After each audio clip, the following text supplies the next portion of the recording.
Hi, I'm Henry Lee from BlueHeronArts.com. Today we're going to show you how to mount a large painting on rice paper.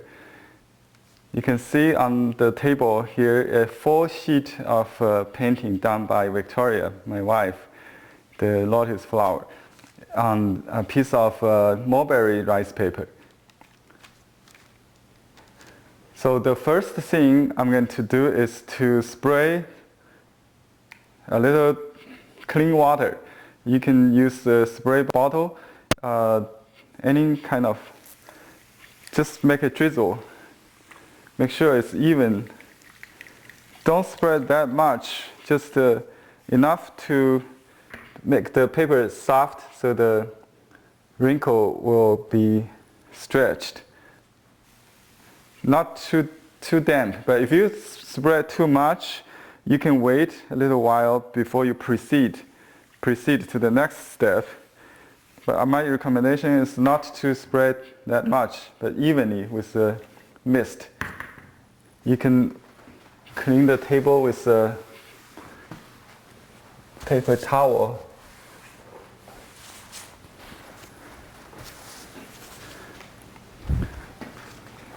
So my paper is a little soft, but not wet.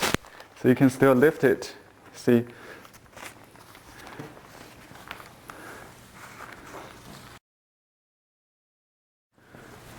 Now I use a padding with 4 layers of denim cloth and set the iron on 180 Fahrenheit. Actually, there's no number here. I just put more than half between silk and the wool. So it's higher than silk, lower than wool. Okay?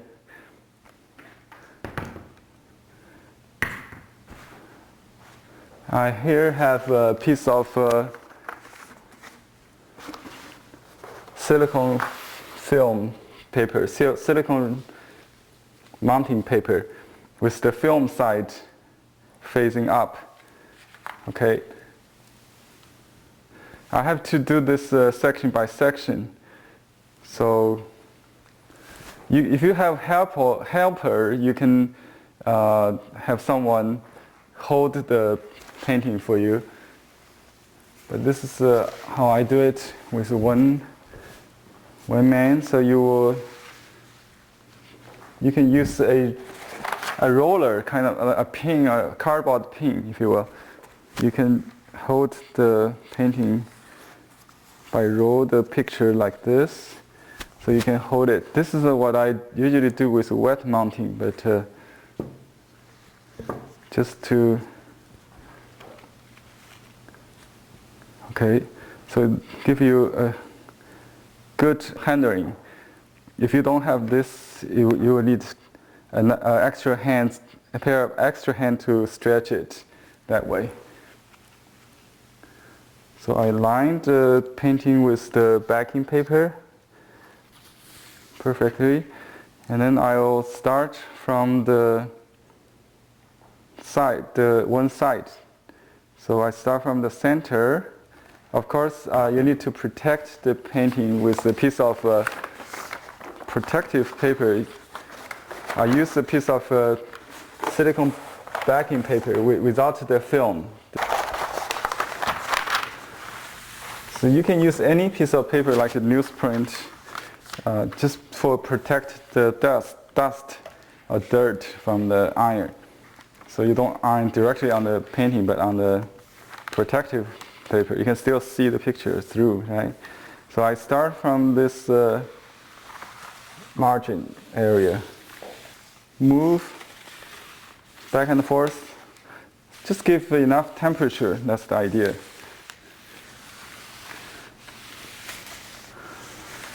So in each area, I will do at least 1 minute before you proceed. Don't move fast. Go slow. Make sure this section is fixed before you go to the next section. Okay, now just checking. You can see, although it looked like the two pieces stick together, but not enough. It's still damp, I can feel. Still moisture here. So you need to have this section flat. And then proceed to the next one. Because the size of the painting, you need to go slower because your iron is too small versus the size of the area you're working on. So you need to go slower and repeat many more times. You can try to set the temperature higher when you get used to it, because that will save your time. But if you're not familiar, you'd better go from lower temperature and prolong the time of ironing. So you keep moving back and forth, back and forth. So now I set the temperature a little higher because it's winter time. Also, I'm very familiar with the procedure, so I just use high temperature and hopefully it will work faster. And you can see I moved the iron inside out, from center out. You can go this direction. Make sure it got stuck together, you see. And you can still feel the moisture with your hand. That means it's not enough. So don't stop, don't move ahead until this section you're working on is completely set. That means dry completely. So it takes quite a bit of time. You can make the temperature higher than small paintings, but move faster. Don't stop in one area, just keep moving. Also, I think because the winter time, you need to set the temperature higher.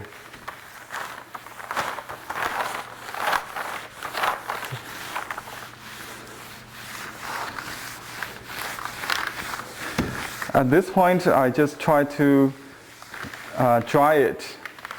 So I already have the two layers stick together without wrinkles or faults or waves.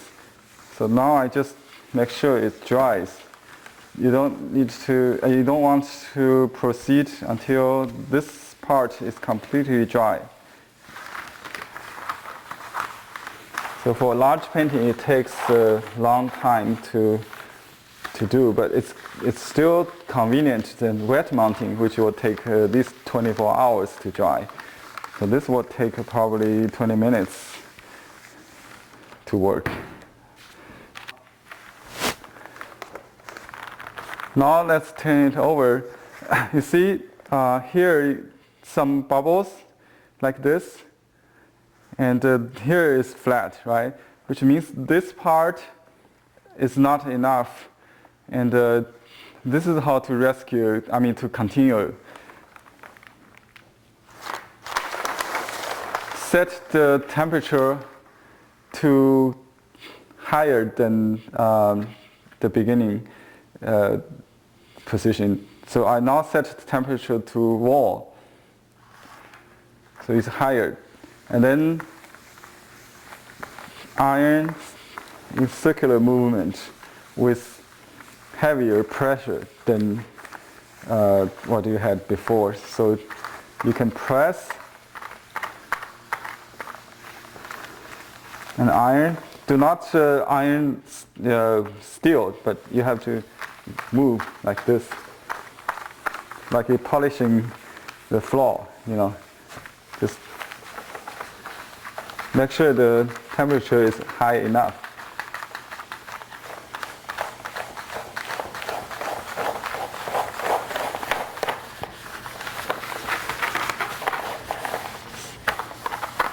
So you change the temperature to higher and then apply pressure to make the wrinkle off. Because the This was due to the fact that the painting stretch from wet to dry. So you create this kind of waves. Then if it's completely dry, it should be fine. See, this part is fixed. So this area needs some more.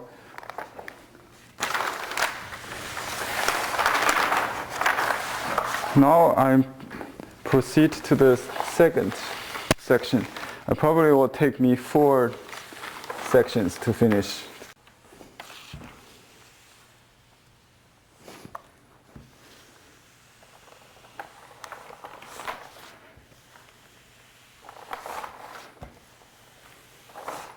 Kind of make it flat, then to set it.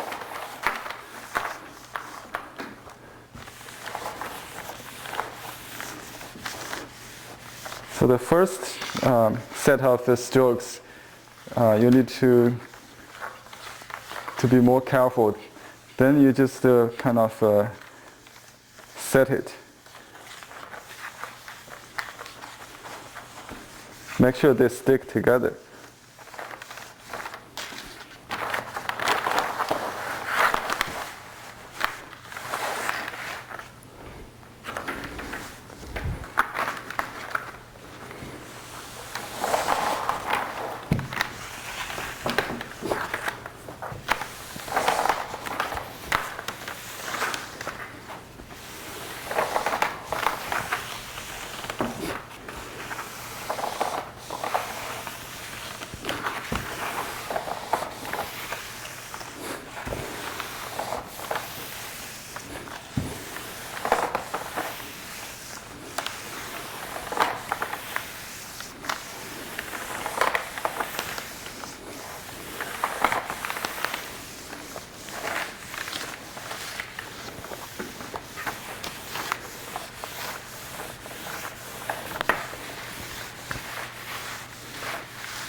Now I'm working on the last section.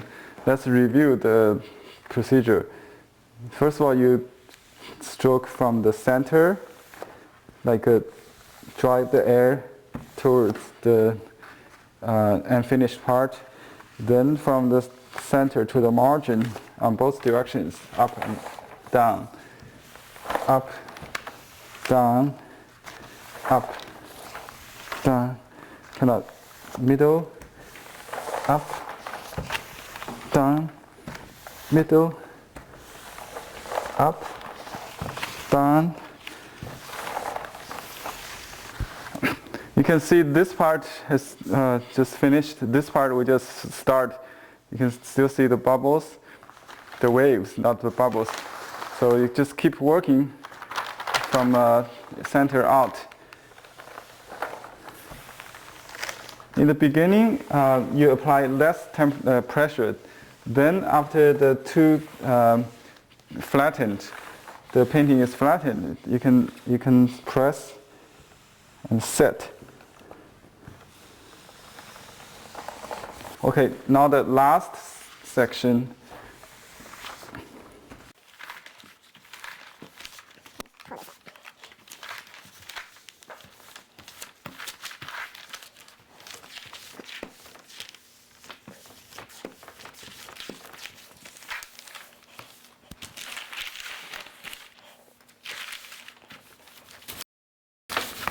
Silicone.